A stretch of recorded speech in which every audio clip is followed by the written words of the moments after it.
Kenapa? Itu Allah nggak adalah logis, nggak Dia. logis, nggak Bentar logis. dulu. Aduh, Yesus aja dibunuh kok. Gimana sih ini? Diam dulu. Kenapa sih? Kenapa Allah punya? manusia. Aduh, ini saya lagi ngomong. Diam dulu. Diam dulu ya. Kan kamu bertanya nih, kenapa Allah punya musuh? Karena adanya orang Kristen, orang kafir, munafik, dan orang murtad seperti Anda. Itulah. Kalau nggak ada kalian, Allah nggak punya musuh. Itu karena Allah memusuhi orang-orang biadab kayak kalian. Lucu kalian ini, diciptakan Allah tapi berbuat biadab, nggak mau dimusuhi sama Allah, maunya dibaikin sama Allah. Makanya aku bilang masuk Kristen, Pak. Kalau Bapak masuk Kristen, orang biadab dikasihi bukan dimusuhi, karena agama Kristen agama terbaik untuk para pelaku kejahatan. Iya betul, lillahi Pak. Baca di kitabnya Pak. Tuhan punya musuh. Logis lah, karena orang kayak kalian biadab, masa kan dimusuhi Allah? Raja punya musuh ya. Kalau manusia ya, manusia punya musuh wajar. Iya, Allah memusuhi orang-orang biadab kok nggak loh?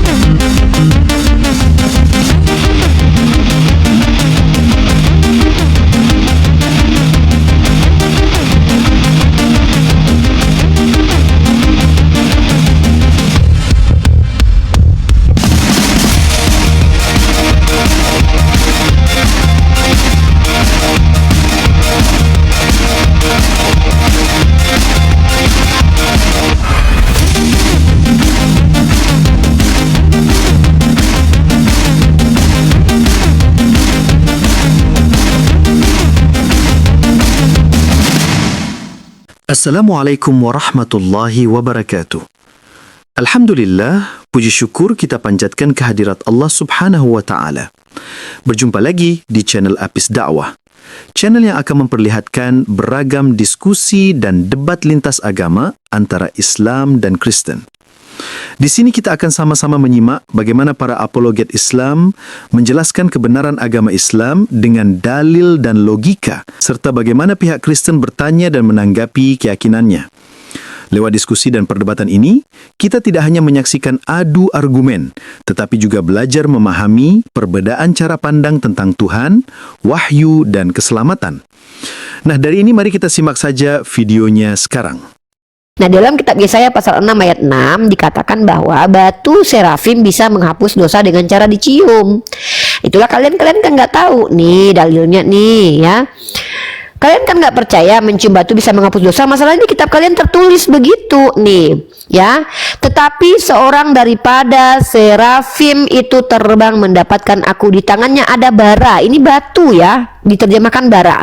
Bara yang diambil dengan sepit dari atas misbah, ia menyentuhkannya kepada mulutku serta berkata, lihat ini telah menyentuh bibirmu, maka kesalahanmu telah dihapus dan dosamu telah diampuni. Jederkon. Ternyata ya, menghapus dosa dengan mencium batu itu sudah diajarkan oleh agama Samawi sebelum Islam, yaitu agamanya orang Yahudi.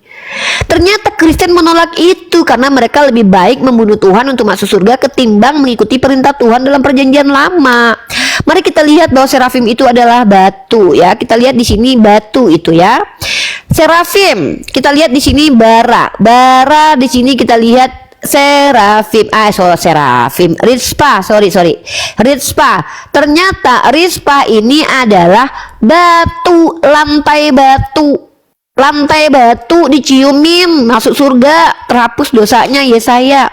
Jadi kata si ini nih, kata si apa namanya nih, saya bacakan ya, boneka pisang nih. Hanya orang gila yang percaya cium batu hitam bisa hapus dosa. Berarti dia mengatakan Yesaya orang gila. Berarti Tuhannya gila karena Tuhannya yang suruh itu. berarti orang Kristen yang bilang hanya orang gila yang percaya mencium batu bisa menghapus dosa mengatakan Yesaya orang gila. Berarti astagfirullah. Emang mereka tuh rata-rata ya demi menghujat Nabi Muhammad mereka rela menghina Yesaya ya. Ya ampun, Dek. Itu Yesaya, Dek. Kok Yesaya kamu bilang gila sih? Astagfirullahaladzim. Ini Yesaya ini. Nih, kamu lihat nih. Berarti kamu bilang Yesaya itu orang gila. Berarti kamu bilang penulis kitab perjanjian lama ini orang gila. Ini Yesaya ini, Dek, penulisnya, Dek. Berarti kamu bilang ini orang gila gini, gara-gara dia mencium batu terus terampuni dosanya tuh gila dia. Kamu benar-benar sama seperti orang sama keluarga Yesus ya. Kamu mirip banget sama keluarga Yesus, nuduh-nuduh orang gak waras lagi loh. Ya ampun.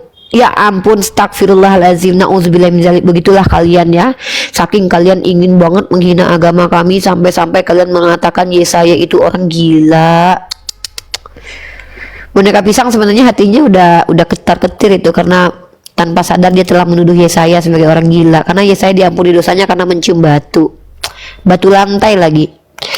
Astagfirullahalazim. Kalian tuh sadar nggak sih kerjaan kalian tuh tiap hari menghujat Kristen? Jangan lagi gitu. Tepuk tangan dulu ya. Saya tepuk tangan dulu buat penonton tetap saya, Sri Irene. Tepuk tangan buat Sri Irene. Halo saya, perkenalkan nama, agama, dan tujuan naik ke sini. Kita pantau ya. Suaranya kecil Pak. Coba jelaskan dulu Pak. Pakai ini yang bagus. Kepencet. Oke. Sri Irene dia bilang begini ya. Untung saya sudah murtad bersama anak-anak saya. Iya, selamat menyembah kepada roh dan menyembah kepada manusia ya Sri Irene ya. Sebelumnya menyembah Tuhan, sekarang sudah menyembah manusia dan menyembah roh ya. Iya. Enak ya nyembah orang. Seneng, bahagia, happy. Kayak bagus lah. Kalau happy lanjutkan aja Kak Irene. Nggak apa-apa, tepuk tangan buat Kak Irene dan anak-anaknya ya. Yang tadinya menyembah Tuhan sekarang menyembah orang ya. Gitu. Selamat menyembah orang Kak Irene ya. Selamat ya, punya Tuhan udah 3 Kak. Kak, setelah jadi Kristen Tuhannya udah 3, udah kaya belum Kak? Maksudnya gini loh Kak, kalau jadi Islam kan Tuhannya 1 Kak. Ya, nah kalau pas jadi Kristen kan Tuhannya udah 3 Pak, Kak, udah 3 tuh. Kalau nggak dikabulkan sama anak bisa minta ke Bapak, kalau nggak minta dikabulin sama Bapak minta ke Roh Kudus, nggak dikabulin Roh Kudus bisa ngomong sama Bunda Maria tuh, suruh menghasut anaknya supaya kabulkan doa. Udah kaya raya belum Kak? Udah sehat belum? Nggak sakit-sakit lagi? Sudah sehat? Maksudnya kakak kaya nggak? Apa gitu keuntungan jadi Kristen tuh apa? Kalau cuma makan babi doang mah nggak asik Kak. Maksudnya apa? Udah kaya raya? Tuhannya udah 3 loh. Wah kalau nggak ada Kak, kalau seandainya nggak ada perubahan Kak, ngapain jadi Kristen Kak? Tuhan udah 3, nggak ada perubahan hidup, ngapain gitu? Mending saya Tuhannya 1 tetap bahagia, happy begini ya. Kaya raya, Fitiku lihat katanya. Kakak naik aja ke atas Kak Irene. Aduh kalau kakak kaya berarti kakak kurang ajar. Tuhan kakak aja miskin loh, kalau kakak kaya jangan, nggak boleh, kakak kan Tuhannya miskin gitu. Halo SWB perkenalkan nama agamanya. Islam Bunda. Oke, Lanjut tujuannya Bunda, ke sini. semangat. Oke, saya turunkan ya. Siap, terima kasih Bang SWB. Halo Ferry Silver, perkenalkan nama, agama, dan tujuan ke sini. Mau Kak, salah itu. Oke.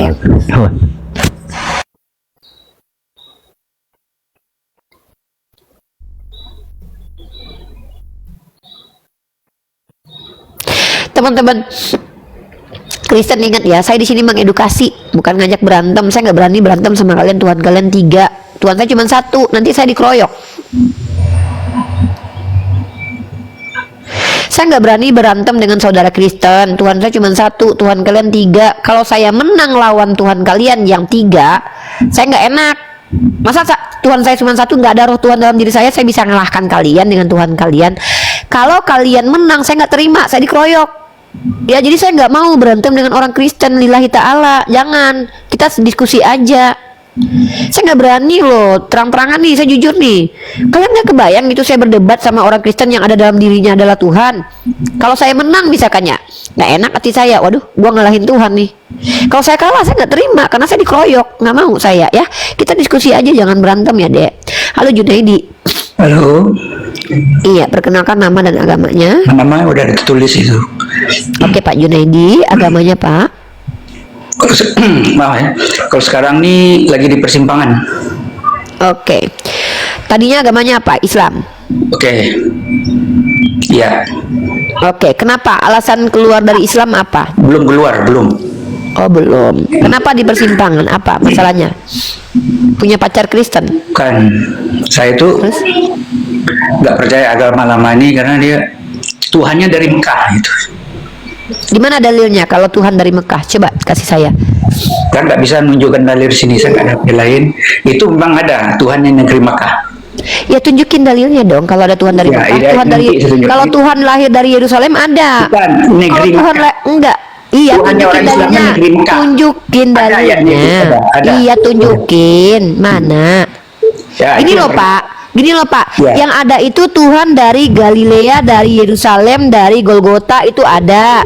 Tuhan dilahirkan ada di Kristen. Hanya di Kristen dan di agama-agama pagan lah Tuhan itu dilahirkan. Tuhan dari misfi perempuan tuh adanya di agama lain, bukan di Islam. Di Islam itu Tuhannya tidak berawal, tidak berakhir. Ya, itu ya. dialah Ya, awal, dialah nanti- akhir. nanti Bentar itu. dulu. Ada yang Bentar kedua. dulu Pak, Ada yang bentar dulu kedua. Pak. Saya kan lagi ngajarin Bapak nih. Bapak menuduh Allah dari Mekah. Bapak nggak bisa tunjukin dalil. Pertama jangan belajar berbohong. Di sini diajarkan jujur. Room ini mengajak orang jujur, bukan menipu diri sendiri. Ya, kalau memang ada dalil Tuhan Allah datangnya dari Mekah, saya rela murtad. Tapi kalau Tuhan itu hanya satu-satunya di Yerusalem, itu cuman ada di Kristen, ada tertulis. Pertama, Tuhan perjanjian lama, hanya di Yerusalem lah engkau Tuhan. Kedua, Tuhan yang dalam perjanjian baru, Yesus lahirnya di Yerusalem, nggak pernah main ke Padang, nggak pernah main ke Malaysia, nggak pernah jalan-jalan kemana-mana. Tuhan yang lokal. Bahkan nggak pernah selama hidupnya jalan-jalan ke mana ya, ke Sumatera Barat, nggak pernah. Yesus Yesus kan hanya Tuhan hari Mungkin Sabat ada. nih. itu untuk hari. Kalau untuk lokasi, dia hanya ada di Yerusalem, dia nggak pernah keluar dari Yerusalem. Nah, dan saya mau tes keislaman Bapak dulu nih. Bisa jadi Bapak ini mau murtad karena pengen makan babi. Coba Bapak baca kalimat setelahnya. Sami Allahu liman hamidah. Silakan Pak. Sami Allahu liman hamidah. Tahu saya orang Islam. Iya, kalau gitu. Saya ini Kalau ngikutin, kalau ngucapin Sami Allahu liman hamidah. apa mau tanya apa? Mau tanya apa? Ya, lanjutkan. Lanjutannya apa? Itu Rabbana, lakal hamdu. Atau apa? Dibaca yang benar dong. Wah, ini. Jangan baca sholat Jadi, yang dulu itu udah. Demar ya. Jadi begini teman-teman. Ada alasan kenapa ada orang Islam itu murtad ke agama lain, karena urusan perut dan di bawah perut. Pertama itu. Yang kedua karena ketidaktahuannya tentang agama. Ketika kita minta dalil kepadanya, tunjukin bahwa Allah adalah Tuhan negeri Mekah, yang maksudnya adalah hanya di Mekah saja Tuhan. Coba tunjukin, kenapa kau nggak baca ayat selanjutnya? Di situ segala sesuatu milik Allah. Kenapa kau nggak selesaikan ayat itu? Jadi kau ini adalah orang yang mencoba belajar berbohong tapi nggak bisa. Awam karena tadinya kau Islam. Ketika kau mungkin pengen masuk ke agama Kristen, kau ingin belajar berbohong, tapi kau lupa dulu kau pernah Islam diajarkan nggak boleh berbohong kecuali dalam 3 hal. Makanya kau nggak bisa berbohong. Kenapa? Kau berhadapan dengan saya, anti kebohongan. Ketika kau bilang Allah adalah Tuhan dari negeri Mekah, maksudnya dalam tanda kutip hanya di Mekah lah adanya Tuhan, kau nggak bisa tunjukin. Tapi kalau Tuhan yang cuma di Yerusalem, aku bisa tunjukin dalilnya. Yesus secara faktual dia hanya lahir di Yerusalem, nggak pernah keluar dari Yerusalem. Tuhan lokal. Tertulis juga dalam kitab Bible itu bahwa Tuhan dalam perjanjian lama itu hanya Tuhan orang Israel, Tuhan Israel. Tuhan lokal ada. Ya. Nih, kita tunjukin dalilnya teman-teman ya. Jadi kita nih kalau saya bicara pakai data. Kalau kau bicara pakai apa? Nah, saya tidak tahu alasan kau murtad ini adalah karena kau mau menikahi perempuan Kristen atau pengen makan babi. Aku nggak tahu itu. Tapi mustahil ada orang Islam keluar dari Islam menyembah dari Tuhan kepada menyembah makhluk. Mustahil, saudaraku. Kecuali dia ODGJ atau memang di hatinya busuk. Ya, jarang. Saya tidak pernah menemukan orang murtad itu karena ilmu. Rata-rata murtad itu karena perut dan di bawah perut. Bisa kita buktikan. Taipudin Birahi contohnya, karena menikah dengan perempuan Kristen. Rata-rata begitu. Orang-orang yang malas sholat, orang-orang yang tidak hafalan dan lafaznya itu tidak fasih membacakan kalimat sholat, terbukti dia nggak pernah sholat. Wajar dia murtad. Sholat aja nggak pernah. Makanya dia tadi itu bacanya itu nggak bener gitu loh. Ya, jadi nggak apa-apa.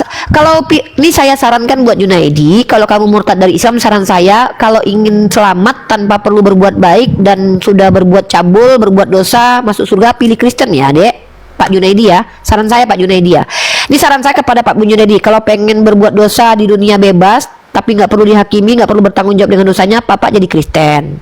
Karena agama Kristen adalah agama terbaik untuk para penjahat. Saya sarankan Bapak masuk Kristen ya. Ini saran saya nih. Kan Bapak udah murtad nih bentar lagi. Saya sarankan nih, Bapak jangan masuk Islam karena di Islam itu diperintahkan untuk beramal soleh. Kayaknya Bapak nggak mampu. Ya, Bapak nggak mampu melafazkan kalimat-kalimat mulia, nggak mampu kayaknya, males orangnya. Jadi Bapak ingin enak di dunia, berbuat jahat, korupsi, memperkodok, mengintip janda mandi, mencoli boleh, tapi nggak dihukum dosa, mending masuk Kristen Pak, karena sudah ditebus sama Tuhannya.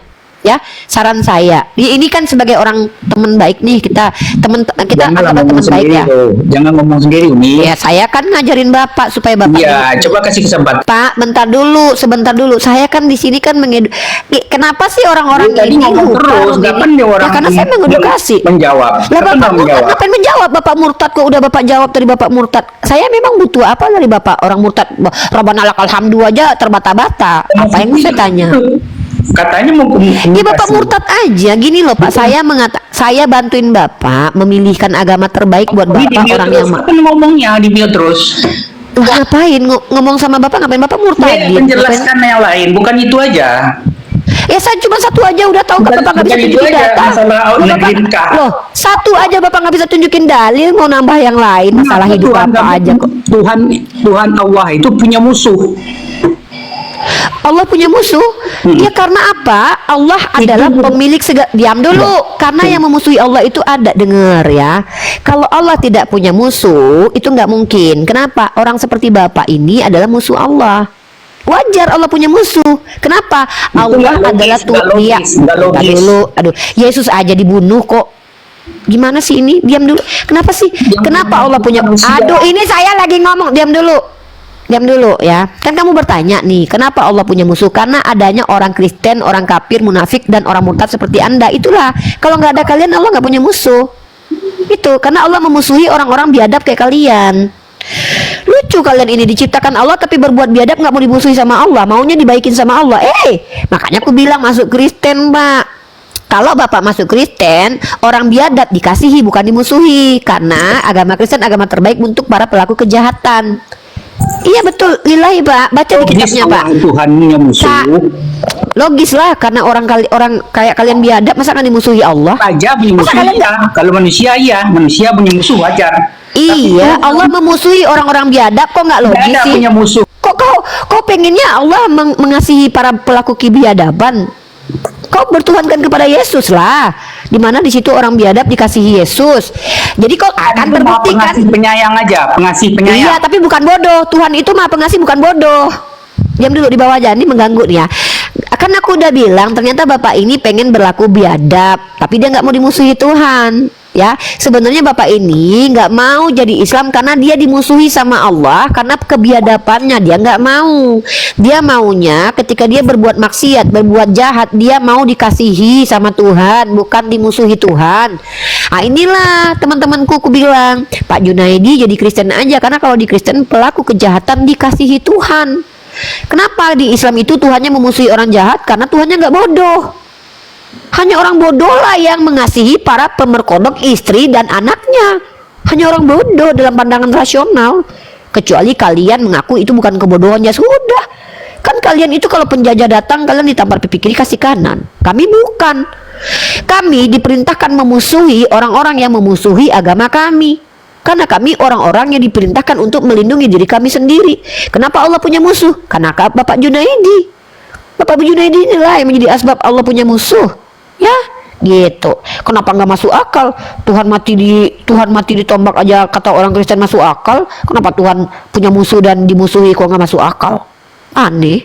Ya, tepuk tangan buat musuh-musuh Allah bernama Pak Junaidi yang kafirun itu ya. Itu musuh-musuh Allah teman-teman ya. Begitu ya. Kenapa? Berbohong dalam segala hal. Ditanya mana dalilnya kalau Allah hanya Tuhan untuk negeri Mekah, saya nggak tahu, tunjuk ayat. Bohong. Di sini nggak boleh. Di sini diajarkan jujur. Tepuk tangan buat kejujuran. Halo, tanda tanya. Perkenalkan nama dan agamanya.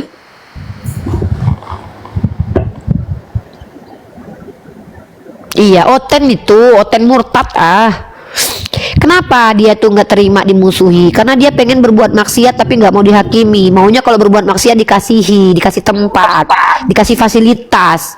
Sekali memperkodok bini orang minta tambah, maunya gitu. Kan tampar pipi kiri kasih kanan, raba dada kiri boleh kasih dada kanan gitu, nggak boleh dilawan. Nah dia maunya begitu kan, udah aku bilang jadi Kristen aja pak. Di Kristen itu dosa sudah ditebus. Bapak kalau mau memperkodok anak orang nggak mungkin dimarahin Yesus, nggak dimusuhi Yesus, tapi Yesusnya yang dimusuhi ya. Saya sarankan kepada seluruh orang yang mau murtad, pilihlah Kristen sebagai agama kalian. Hanya Kristenlah agama terenak untuk orang-orang jahat. Karena Kristen ini nggak ada satupun agama yang seperti Kristen loh. Hanya Kristenlah agama yang mengasihi koruptor, mengasihi pemerkosa. Hanya Kristen, ya. Tapi saya nggak mau, karena saya maunya diatur sama Tuhan. Saya nggak mau jadi pesundal ya.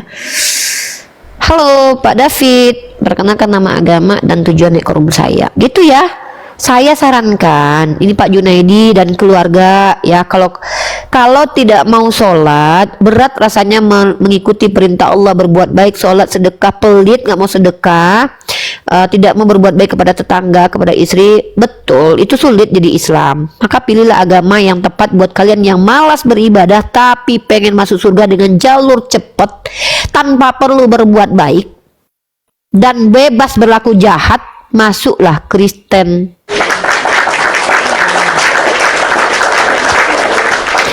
Karena satu-satunya agama yang Tuhannya datang menyelamatkan orang-orang pendosa hanya Tuhannya orang Kristen. Makanya bisa jadi saya tidak didatangin Yesus karena saya tidak dianggap berdosa sama Yesus. Karena Yesus berkata, aku hanya datang untuk para pendosa. Ya, kenapa saya nggak dijamah Yesus? Karena saya bukan pendosa. Kenapa murtadin itu didatangin Yesus? Karena mereka pendosa dan dibebaskan dari dosa-dosanya. Mereka yang pendosa itu bebas auto surga. Hanya percaya kepada Yesus, dibaptis doang. Nggak perlu berbuat baik. Nggak perlu. Ya, begitu. Ya, silakan naik. Yang di typing nggak ditanggapin ya, karena nggak penting banget menanggapi yang di typing kalau bukan non muslim ya. Kalau yang muslim non muslim ingin mengkritisi ucapan saya, naik aja ke atas. Tapi persiapkan diri kalian. Saya bukan orang yang tidak bertanggung jawab dengan ucapan saya ya. Saya diperintahkan di agama saya bertanggung jawab dengan ucapan saya. Halo, Il Eli. Halo. Silakan ya. Saya menghimbau, saya ini orang yang sangat kasih win-win solution buat kalian. Saya mau murtad Uni, oke Pak, kenapa? Karena saya nggak mau terima Tuhan lokal, Tuhan dari negeri Mekah. Mana tuh? Coba tunjukin dalilnya. Nggak bisa Uni, berarti kau penipu. Oke, tapi kau mau pilih agama apa? Oh saya masih bingung nih. Nah ini aku kasih saran. Kalau kau ingin berbuat jahat di dunia tapi tidak perlu disalahkan, kalau kau ingin jadi penjahat tapi kau dipilih Tuhan, kalau kau ingin jadi berbuat mesum tapi nggak dihakimi, tidak dimusuhi, kau jadilah Kristen. Kenapa begitu? Hanya di Kristenlah agama satu-satunya yang Tuhannya datang menyelamatkan para pendosa. Hanya Kristen. Dan tidak menyelamatkan orang-orang benar. Hanya di Kristenlah Tuhannya datang hanya untuk para pendosa. Gitu. Ya. Seru jadi Kristen itu, nggak perlu berbuat baik lagi, langsung auto surga gitu. Halo Pak Assalamualaikum Uni. Ya, waalaikumsalam warahmatullahi wabarakatuh. Assalamualaikum Uni. Waalaikumsalam Uni, warahmatullahi wabarakatuh. makasih atas ilmunya ya tentang tadi yang makasih atas ilmunya yang tadi Uni berikan yang Yesaya itu. Saya juga cari kemarin ada yang menghujat jadi ilmu yang Uni kasih itu udah bermanfaat buat saya juga. Dicatat ayatnya Pak ya, kalau perlu. Baik. Iya. Ternyata Terima ada juga kasih. di Yesaya yang batu ya. Jadi berarti yang ada. Bukan cuma ya. batu Uni di dalam masih di agama TTE ya? Kristen. Uni masih di TTE ya? Enggak. Bukan cuman batu penebus dosa di Kristen, tai sapi aja bisa menebus dosa di Kristen kok. Tai sapi, tai Uni lembu saya aja mau tanya, bisa. Uni masih di TTE ya? Tidak, Pak. Uni masih di kota TTE ya? Tidak, Pak. Bapak Udah di tidak mana? dengar saya ngomong. Udah Saya nggak usah dibahas tentang saya ada di mana, Pak. Yang penting saya tidak di Ternate lagi. Saya tidak di Ternate lagi ya Pak. Bapak kayaknya nggak dengar saya deh ngomongnya. Bapak nggak dengar saya ya? Iya, assalamualaikum, saya turun dulu nih ya, Oke, oke. putus-putus. Oh, pantesan Bapak tadi nggak nyambung ya, karena Bapak putus-putus. Halo, Bapak Firman, silakan. Bapaknya Firman. Perkenalkan nama, agama, dan tujuannya nih ke sini, Bos. Silakan. Saya belum ngucapin salam. Assalamualaikum warahmatullahi wabarakatuh. Waalaikumsalam warahmatullahi wabarakatuh. Lanjut. Silakan Bapak Firman, nama, agama, dan tujuannya ke sini. Halo Bapak Firman. Halo. Bukan cuman batu teman-teman yang menghapus dosa. Di Kristen itu tai sapi juga menghapus dosa, kulit lembu juga, ginjalnya juga. Lebih beragam sih, lebih complicated sih, lebih banyak pilihan di situ menghapus dosanya. Ya. Oke, Bapak Firman turun dulu. Silakan yang mau naik, yang betul-betul serius diskusi aja biar produktif. Saya nggak mau diskusinya itu stagnan gitu loh, ya capek selama ini tuh kita stagnan diskusinya, nggak maju, ya mundur malahan ya. Saya mau mengedukasi, capek-capek baca jurnal, baca buku, ternyata ilmu saya nggak keluar, kayak sia-sia banget gitu. Ayolah, ya. Halo Pak Abimanyu, perkenalkan nama dan agamanya.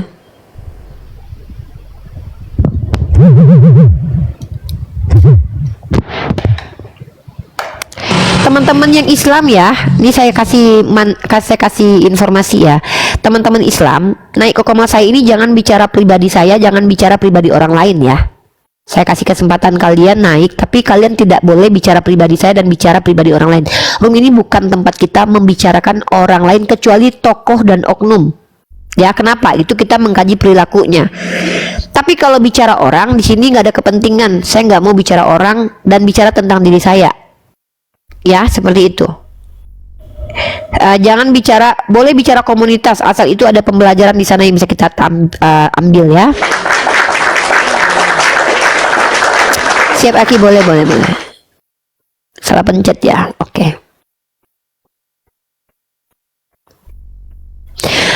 kita jawab ini ya. Dari tadi tuh dia capek typing ya, dia capek copy paste typingannya. Ini boneka pisang yang udah bilang Yesaya itu gila ya. Tadi si boneka pisang ini udah ketampol dengan data Yesaya dikatakan gila. Sekarang dia bilang Abdul Somad bilang koruptor dan jina masuk surga Islam. Oh jelas, di dalam Islam itu para pejina, para koruptor akan masuk surga kalau mereka bertaubat dan mereka tetap dapat kafarat. Makanya yang masuk surga pertama sekali adalah orang yang sholatnya baik dan benar.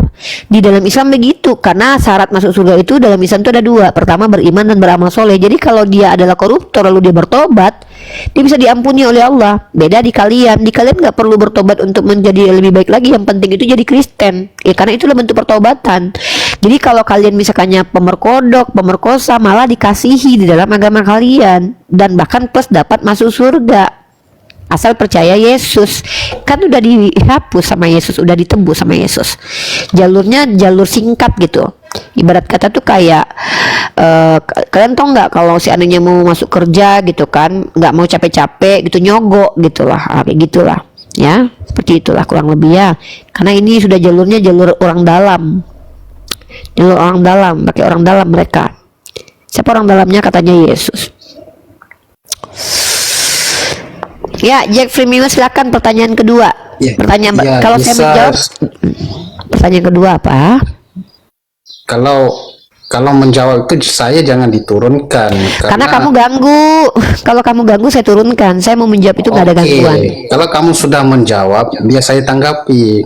Oh, nggak boleh, bisa. kecuali kamu bisa buka kamera. Yang boleh menanggapi saya yang bisa buka kamera. Kalau yang makanya orang nggak percaya loh. Ya nggak perlu, nggak apa-apa. Kalau nggak percaya juga nggak apa-apa, di bawah aja. Ngapain kau naik? Kau nggak percaya tapi kau tetap naik. Berarti kau kan bohong sama diri kau sendiri. Katanya nggak percaya tapi kau naik juga bertanya ke saya. Berarti kau goblok. Aneh kau kan? Katanya kau nggak percaya sama aku. Ngapain kau naik ke sini nanya juga? Aneh. Inilah munafik banget bro. Kalau aku jijik dengan satu koma, aku nggak masuk lagi ke situ. Ini aku nggak percaya sama kau Ripa, tapi kau naik juga bertanya. Tepuk tangan buat Jack dulu ya. Saya tidak mau diganggu ketika menjelaskan itu, saya nggak mau diganggu karena nanti dipotong-potong orang ya. Saya mau itu menjawab itu tidak terganggu karena saya narasumbernya di sini loh. Ya. Dongoknya jangan diiniin ya, jangan dinampakin ya. Silakan laporkan ya. 666 saya tunggu laporannya. Saya sudah pernah dilaporkan Dosma dengan video potongan ya, dan saya tunggu lagi laporan dari kalian. Bahkan kalau kamu butuh barang bukti, minimal ambil di YouTube saya. Ini relay di YouTube ya. Apa yang saya ucapkan ini relay di YouTube.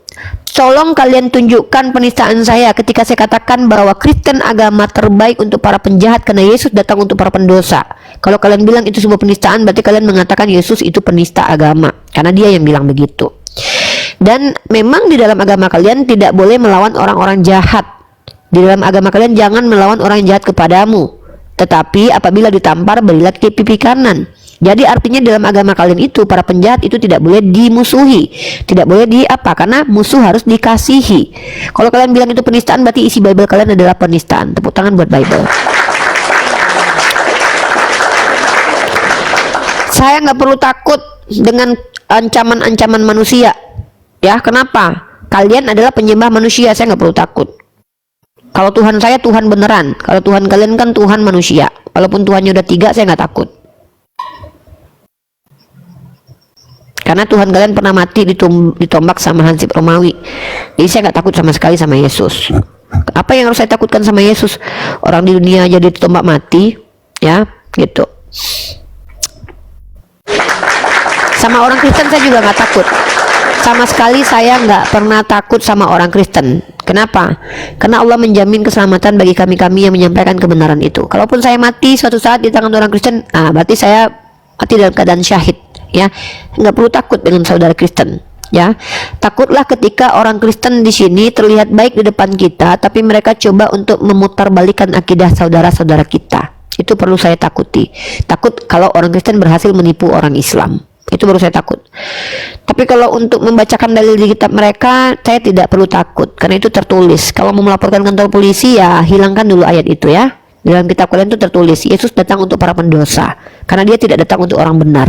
Makanya yang didatangin Yesus rata-rata para murtadin adalah para pendosa semua. Dan memang dia langsung masuk surga kalau dia percaya Yesus. Dan menurut soteriologi Calvinis, perbuatan baik tidak menjamin surga. Artinya tidak perlu berbuat baik. Ya, walaupun itu bertentangan dengan kitab Yakobus. Ya, makanya pelajari soteriologi Calvinis, Kristen Protestan dari Pak Budi Asali dan juga Esra Soru yang percaya Kristen itu tetap masuk surga walaupun tidak pernah berbuat baik. Kenapa? Dosanya sudah ditebus oleh Tuhan, dipilih Tuhan. Ya, seperti itu. Nah, itu memang ada kenyataannya. Mau nangis, nangis aja. Nah, kalian kenyataan ini tidak kalian dapatkan di gereja karena ini tidak akan diajarkan oleh pendeta kalian. Hilang perpuluhan nanti, kabur semua jemaatnya nanti. Kalau saya adalah pendiskusi, saya beranikan agama saya dikritisi, saya juga bisa mengkritisi agama orang. Saya menjawab agama saya sendiri, saya juga bisa nampol agama orang yang bohong di depan saya. Saya belajar keduanya soalnya. Makanya saya bilang dari tadi, kalau kalian bicara sesuatu pastikan ada datanya. Jangan kalian bilang Tuhan saya Tuhan negeri Mekah, giliran dikatakan Tuhan kalian Tuhan Israel doang, ada datanya. Tuhan kalian hanya di Yerusalem, itu faktanya. Tuhan kalian lahir di Yerusalem, gak pernah ke Sumatera Barat. Gitu, kalian tersakiti jiwanya. Setelah dikritisi nangis, loh, coba tunjukin satu orang Islam yang dikritisi agamanya nangis, coba saya undang kamu deh. Teman-teman, nanti saya diskusi dengan ateis, besoknya saya diskusi sama orientalis ya, jadi tidak ada kaitannya dengan Kristen ya. Nanti itu saya diskusi dengan para ateis dan orang orientalis yang tidak ada kaitannya dengan Kristen. Ti, aku nanya kemarin antum sama perempuan itu siapa itu? Dia dari kelompok apa, Ti? Lupa nanya kemarin. Ada ibu-ibu loh. Saya nggak tahu ibu-ibu mana. Itu siapa dia? Halo, selamat pagi, Iya, Pak itu. Ahmad. Nggak ingat. Selamat pagi, Pak. Sebentar, Pak. Nggak ingat. Saya aja dulu sama Ukti, Pak. Saya nggak ingat. Kemarin ya sama perempuan itu yang membahas tentang poligami, tentang hak-hak perempuan segala macam. Oh, itu living, dia Kristen. Oh, kemarin Kristen kemarin ya. Saya nggak menyimak secara benar. Oh, lanjut. Ya, selamat pagi Pak Abang. Loh, terima kasih kehadirannya. Lanjut, Utina. Ya, Bang, silakan sebutkan nama, agama dan tujuan ke sini. ABG, AB9, AB. Aku mau nanya aja boleh, Ripa? Sebutkan nama, agama dan tujuan ke sini. Jawab secara jelas biar kita tahu. Aku oten, Ripa. Namanya siapa? Yaitu ada AB. AB9. Oke. Oke, AB9 di sini kalau awam tidak bisa buka kamera hanya boleh bertanya saja. Silakan pertanyaan pertama. Nanti saya coba jawab. Gini pertanyaan saya, Ripa. Allah memilih Musa itu bermujizat. Allah membeli Musa. Memilih Musa bermujizat. Allah memilih Yesus juga bermujizat.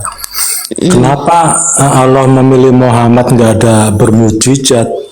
Oke, di mute ya, saya jawab. Pertama, Anda mungkin karena nggak belajar Islam jadi nggak tahu kalau Nabi Muhammad itu punya mukjizat.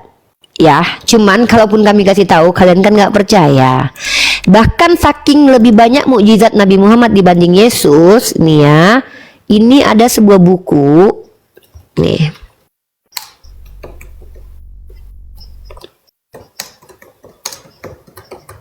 Bukunya ya, nih. Nih, ada sebuah buku yang dituliskan oleh para alim ulama kami bernama 1000 Mukjizat Rasulullah. Beli aja Pak, saya nggak punya bukunya, Anda baca aja lah. Nah, itu satu. Jadi tuduhan bahwa Nabi Muhammad tidak bermukjizat itu tuduhan keliru. Bahkan para ulama kami bisa mengeluarkan 1000 mukjizat Nabi Muhammad SAW. Seperti ya, nih contoh nih, Nabi Muhammad bisa memancarkan air dari jemarinya untuk memberi minum orang. Nih, air memancar dari jemari beliau untuk memberi minum ratusan sahabat. Ya, kemudian tapi masalahnya orang Kristen kan nggak peduli dengan ini. Kan kalian nggak peduli dengan mukjizat Nabi Muhammad. Nah, saya mau ngasih satu pandangan buat Papa AB karena di sini ruang edukasi, ruang jujur, maka saya kasih pandangan.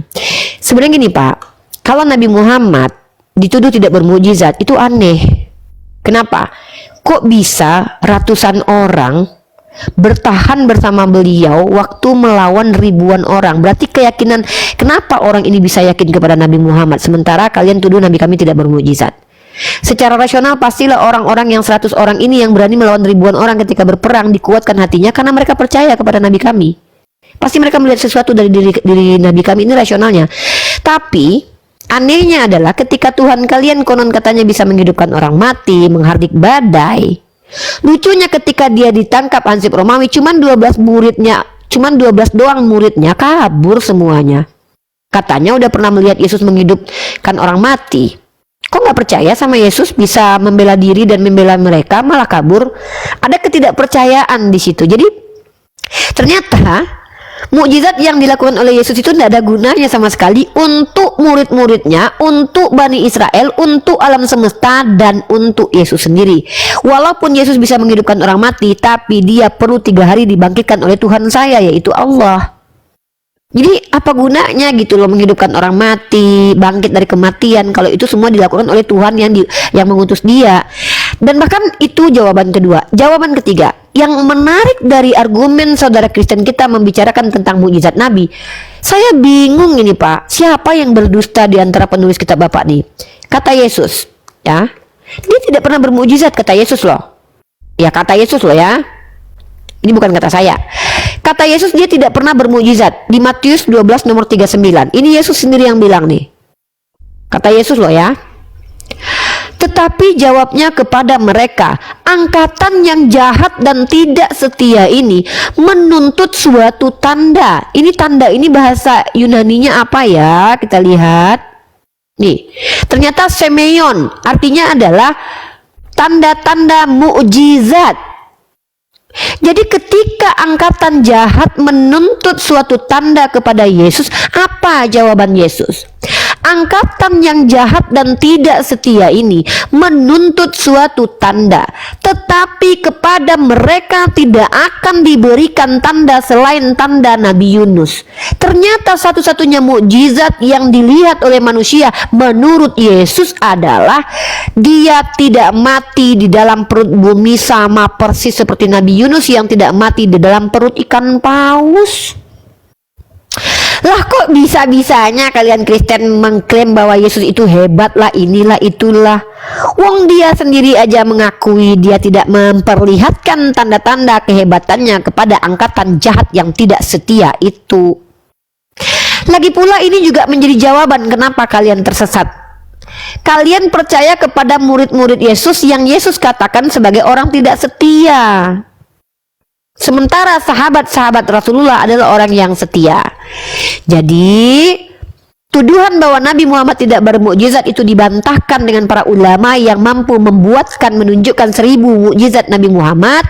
Dan juga ternyata tidak ada gunanya mukjizat bagi Yesus untuk kinerja Yesus sendiri. Ketika Yesus datang berkata, aku datang untuk menyelamatkan domba-domba tersesat dari Bani Israel, walaupun dipercaya dia menghidupkan orang mati, tetap tidak mampu menyelamatkan Bani Israel. Jangankan menyelamatkan Bani Israel, menyelamatkan dirinya sendiri tidak mampu walaupun sudah diberi kekuatan 100% Tuhan. Jadi buat apa? Sama seperti ini, saya bisa terbang loh. Ternyata kalau saya punya kemampuan terbang, tidak ada guna untuk orang lain dan peradaban. Nggak perlu saya bisa terbang. Mending saya tidak bisa terbang tapi berguna untuk peradaban. Seperti itu. Jadi parameter benar itu bukan karena bermukjizat. Karena dalam Kristen pun nabi palsu bisa bermukjizat. Bisa jadi yang menghidupkan orang mati itu nabi palsu. Bisa jadi yang menurunkan roti dari langit itu nabi palsu. Karena kata Yesus banyak mesias-mesias palsu telah datang, Matius 24:24, dan dia bisa mengadakan tanda-tanda hebat yaitu bermukjizat. Maka bisa jadi yang nampak sama Matius, Markus, Lukas yang menghidupkan orang mati itu adalah nabi palsu. Kenapa? Yesus berkata, angkatan yang jahat ini tidak akan melihat satupun mukjizat kecuali mukjizat yang seperti Nabi Yunus. Wow. Nah, hati-hati loh. Ya, hati-hati loh kalian yang selama ini menuduh Yesus itu bisa menghidupkan orang mati, bisa jadi itu nabi palsu. Nah, gitu ya. Seperti itu, Pak. Pertanyaan selanjutnya, boleh menanggapi dengan data, kalau tidak hanya bertanya saja. Karena di sini bolehnya cuma bertanya yang awam. Boleh. Iya, pertanyaan kedua, kenapa Allah mengangkat Yesus ke langit sedangkan Muhammad masih di kuburan, Ripa? Bagus, ini pertanyaan bagus ya. Apresiasi dulu, tepuk tangan buat pertanyaan ini. Baik. Kenapa Nabi Isa diangkat oleh Allah? Karena Allah bukan Tuhan yang psikopat dan tegaan dan jahat. Karena Allah mengutus Nabi Isa di tengah-tengah Bani Israel, tentu Allah tahu kalau nanti seluruh Bani Israel akan menolak Nabi Isa. Maka Allah beritahukan di dalam kitabnya para nabi-nabi bahwa nanti setelah Isa akan muncul nabi yang diterima, namanya Muhammad. Makanya Yesus berkata, masih banyak yang ingin aku sampaikan kepadamu, tapi kalian tidak sanggup menanggungnya. Aku akan minta kepada Bapakku penolong lain. Kenapa? Karena Tuhan itu sudah tahu nanti Nabi Isa ini akan ditolak. Dan itu juga sebagai bentuk menunjukkan kepada seluruh alam semesta kebiadaban nenek moyang Yesus. Nah, Nabi Isa diangkat kenapa? Karena Nabi Isa belum selesai tugas-tugasnya. Bukan sebagai Rasul, tapi sebagai Nabi yang difitnah. Apa tugas terakhirnya? Karena dia difitnah sebagai Tuhan, dan pemfitnah dia ini gemar memakan babi. Padahal dulu waktu dia hidup di dunia sebagai Yesus dalam Bible pun dia pernah memusnahkan 2000 ekor babi. Maka tidak menutup kemungkinan dia akan memusnahkan seluruh babi ketika dia turun kedua kali. Dalam hadis begitu. Kenapa? Dulu waktu dia hidup di Yerusalem dia pernah memusnahkan 2000 ekor babi. Ya, maka tugasnya belum selesai. Ternyata ketika dia memusnahkan 2000 ekor babi, ternyata orang-orang yang menuduh dia Tuhan itu malah menikmati babi sebagai makanan pokoknya.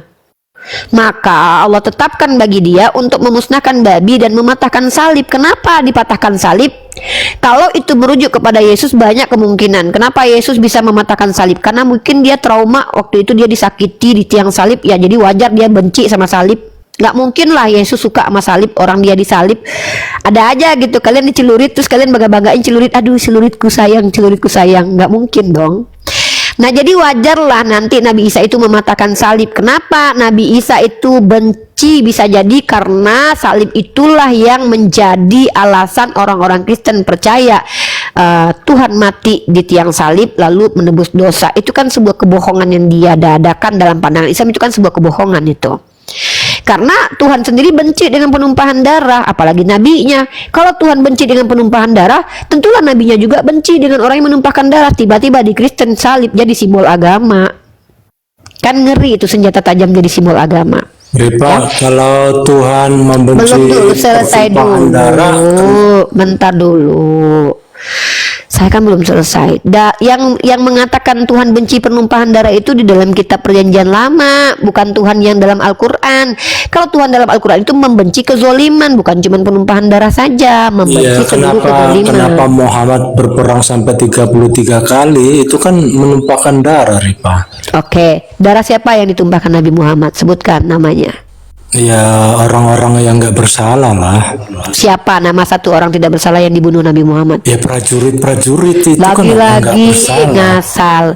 Ya nggak mungkin lah tidak bersalah, karena izin berperang dalam Islam itu kalau kami diperang. Jadi menurut kau kalau penjajah datang ke kita itu nggak salah mereka? Prajurit itu kan atas mandat dari bosnya. Saya kan tanya sama kau, kalau seandainya ada tentara Belanda menyerang ke Indonesia, mereka nggak salah karena mereka disuruh sama rajanya Belanda. Betul. Nah inilah, nah ini teman-teman dengarkan baik-baik ya. Itulah kenapa bersyukurlah dulu waktu Belanda datang ke Indonesia, mayoritas waktu itu adalah orang Islam yang melawan penjajah. Kenapa?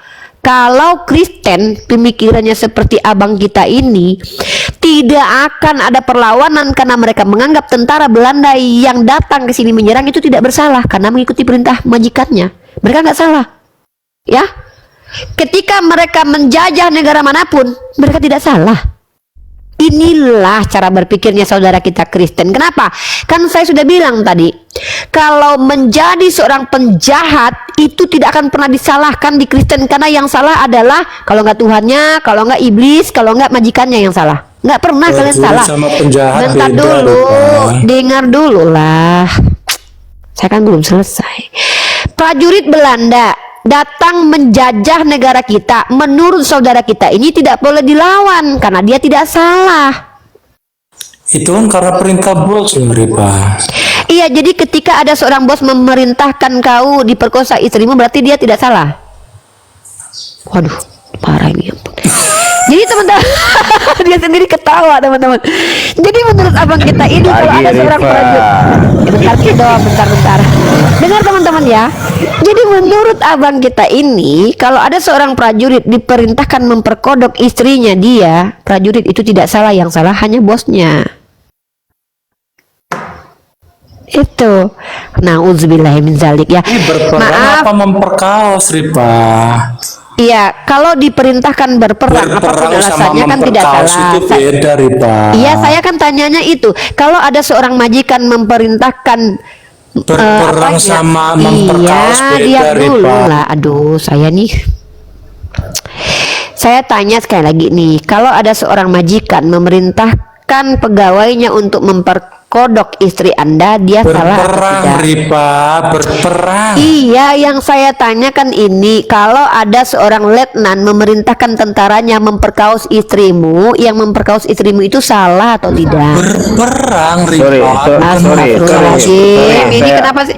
Aduh, Kingdom nanti dulu lah, terganggu kita. Sekali lagi ya, ini pertanyaan terakhir. Kalau tidak bisa menjawab, saya terpaksa turunkan ya, karena nggak kondusif. Sekali lagi, pertanyaan terakhir nih.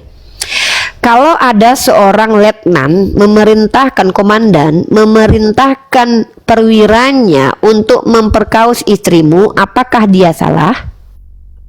Semuanya salah, Rifa. Oh, jadi kalau memerintahkan perang, benar berarti nggak salah? Salah semua itu, Rifa. Lah tadi kenapa kau bilang tadi? Tadi kau bilang apa? Pada ketawa ya. Oh, udah kontradiksi dia sama dirinya. Udah ini dia, udah kontradiksi dia, udah teler dia. Pak, belajar dulu nalar ya, silogisme belajar dulu. Ya, Kingdom, silakan perkenalkan nama, agama Anda dan tujuan naik ke sini. Ya, Rifa, kita kan sudah berulang kali ketemu. Perkenalkan nama, agama dan tujuan naik ke komal saya, silakan. Oke, saya Kingdom, agama saya Kristen. Apalagi? Tujuan naik ke sini? Ya kan dari tadi kan saya lihat dan mendengar diskusinya Rifa tentang ya perang lah, terus temanya ini Yesus Muslim. Jadi Atas tujuan dasar Bapak, apa? Atas dasar tujuan apa? Bapak ke sini ngapain? Iya, saya mau Fokus saja Pak, fokus Pak.